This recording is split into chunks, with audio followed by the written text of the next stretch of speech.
So week 7 of the CFL opens tonight with a doubleheader, and to help us preview it, let's bring in from Toronto the CFL on TSN's Henry Burris. Good morning, or I guess I should say to you, good afternoon, Hank. How are you? Hey, doing good. How's it going, big man? You look good there in Regina. Feeling good, feeling fresh this morning, Hank. Ready to watch some football. Which reminds, so are you in Toronto for the panel, or are you in your home in Ottawa and getting ready for the game tonight? No, I actually just landed here in Toronto, getting ready for the panel. I'll report there at 5 o'clock, get ready to do any Sports Center hits, which will lead into our first doubleheader for Thursday Night Football, which I feel are going to be 2 great games.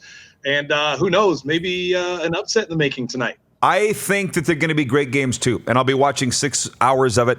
Hank, take us inside the CFL on TSN thing. So you got to meet probably ahead of that. What's your pre-game ritual on the panel there?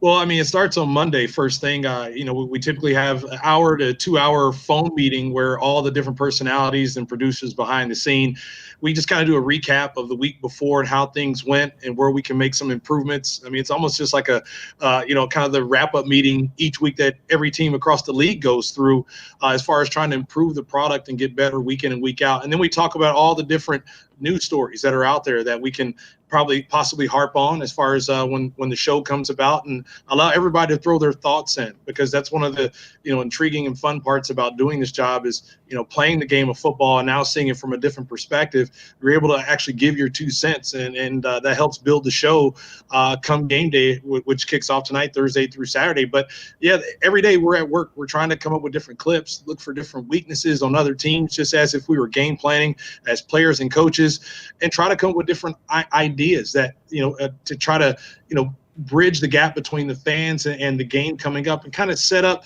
the different perspectives and add a little drama to it as far as some of the things that they might see on what can help turn the bad teams around, and also can help make the teams that are out of this world right now, like Winnipeg, can help bring them back to earth. But again, it's just kind of part of the job that I really enjoy, and I'm thankful to have this opportunity. How much say do you guys have on who gets to go on the road to, to Regina, or, destinations for Labor Day, things like that? And how much do you enjoy getting out of the studio? Oh, I love getting out of the studio just to be around that atmosphere. And I know the only problem is for the panel right now, it seems like wherever we go, there seems to be a weather delay. And so keeping us in the studio is probably the best thing to do. But anytime you get a chance to be in that atmosphere and to be a part of the experience, the game day experience, and to be around that crowd, to feed off that energy, and just to see how people are for football. Because I know in a few weeks we'll be in Hamilton for the Hall of Fame game. So always when we get a chance to go out and meet the public and be a part of the experience and be there at a stadium across the league, it's always an added experience as far as for ourselves in that case, because those are things that you never forget about as far as just a daily interaction with the fans as well, instead of sitting in a studio just trying to create your own energy. Okay, speaking of creating energy and experiences, Henry, we talked in hour 1, and I was fully transparent that I was one of the many 30,000 back in the day, Henry, giving you that, trying to throw you off your game. I never booed you, but I used to get in on the Henry stuff. And we started talking about, every story, every movie has to have, a good guy and a bad guy, and you became the bad guy. But I would also argue that in order to really get that emotionally engaged in booing or, the whole Henry stuff, you had to love a guy in the first place, or you wouldn't be able to create the emotion to then boo them. So thinking back, were those good times for you? Was there a little part of you that were hurt by the not negativity, but the Henry stuff and how people were so angry with you when you left us? Or did you embrace it and enjoy it? Like, what was going through your head during that time? Because nobody created, the kind of atmosphere that you did back in the day. Well, I think the only part that really hurt is the fact that the truth wasn't out there. And that's something whenever I had a chance to come back and speak, I always try to share that as far as my testimonial or my presentation, because, to me, as a player, sometimes, we don't write contracts and do those types of things, we only play the game to play, and we have agents who handle the business side of things. And that's why I tip my hat off to Kawhi Leonard, because I love the fact that he said, not putting anything out there. And when it comes to that point, you pretty much need to separate from the organization. And, when they're pretty much saying, hey, if they want to be here, they'll be here. Well, if a player really wants to be there, they'll be there, but it's a 50-50 agreement. And that's kind of the part that I was sad about, because I came back there after my NFL journey, and because I wanted to be there and I wanted to sign a long-term deal. But unfortunately, that wasn't in the making of the organization at that time. They had Nealon, and that's who they settled with. But my thing was, I loved coming back there and playing, because, to me, it was a love-hate relationship, because we loved each other deeply, as far as myself and being in Regina, the fan base, the Rider Nation, and not being able to be a part of that. So come game day, we both hated each other, because I wanted to be there. The fans hated that I was in an opposite color jersey. I hated because I wasn't still in green, but I still had to do my job. And I feel like now I need to come back there because everybody hates Gator now. So I think I need to come back and take the most of Gator. But at the end of the day, I loved it. And to me, if we can figure out a way to get the CFL game back to those times, where, people went to bed excited about game days and, dreaming about what was to come for the next day. We need to get back, because right now when you go to bed, what are truly the circumstances that you wake up each and every day that you can't wait to see on game day? We need to get that feeling back. And that's something that I feel right now is truly missing in the CFL game. But those days right there, those are some of the most memorable games that I'll always talk about, even when I'm 60, 70, 80 years old and also laying in my coffin. I'll resort back to those great memories.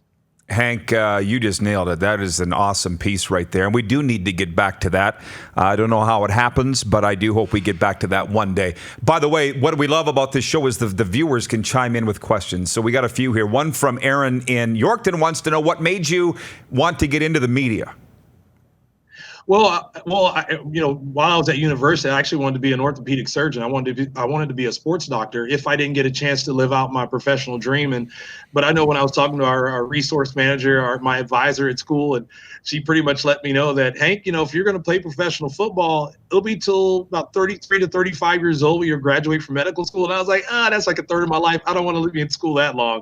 And so I ended up either going into politics or going into media. And, she talked about how I was well-spoken and had I given media a try. And I was like, let me check it out and see how it is. And next thing you know, after a couple of theater classes and doing a few other courses within media and, having fun, I knew for me it was inevitable. I had to become part of the media. And that's why during the off seasons, regardless if I was there, with CTV in Regina or to Global Toronto or now with TSN, every opportunity I had during my playing career, especially during the off seasons or in the post seasons that I wasn't a part of, I had to give that an opportunity and build my resume, build my experience, and get those needed reps in. And so, creating that bridge of opportunity for myself for once football had concluded, to me, it was the best decision that I had ever made.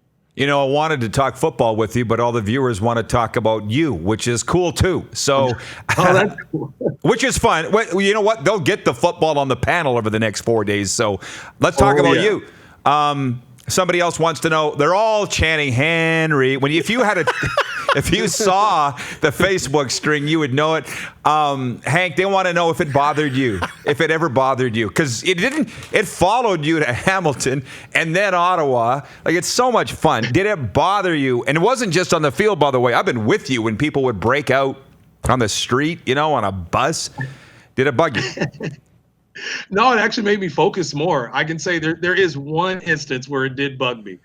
And yeah, I was pretty ticked off about it. Was the 2013 Grey Cup. It seemed like nothing went right for us. We had to play the devil in hell in that game. And we knew what we were in for. And the fact that you guys got every bounce that night, albeit the Corey Sheet bounce after Darren Durant fumbled, and we're thinking, here we go. Oh no, there goes Corey Sheets. We're like, oh no, it's going to be one of those types of nights. And that was probably the only game where it bugged the entire team, including myself at the end of the day. But honestly, when people were chanting your name, it only makes you focus that much more to try to hush up the crowd. And so no, it never bugged me. It never bothered me. Whenever people said things behind the bench, all I ever said was, let's make sure that you can talk about me now, but you better have a beer at the bar for me at Houlihan's when the game's over, just so we can make sure we can reminisce on the good times. Hank, look, I know time is tight. We are having a lot of fun, but I'll let you get back to work. Thanks for this. We'll be watching, and thanks for your time today, my man. Stay in touch. Hey, anytime, guys. Hey, always great talking to you, Rod. Hey, keep delivering the good news like you do, brother. Always love listening to you guys. Trying. Thanks, Hank. The natural Henry Burris joining us from Toronto today. You're watching Rod Pedersen On Demand.